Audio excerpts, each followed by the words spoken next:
The National Weather Service has issued a tornado warning for the following counties: Susquehanna and Wayne. Effective until 12 p.m.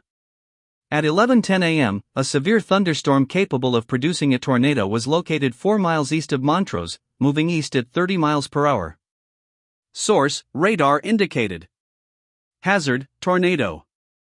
This thunderstorm will be near New Milford at around 11:25 a.m. Thompson and Strucka at around 11:35 a.m.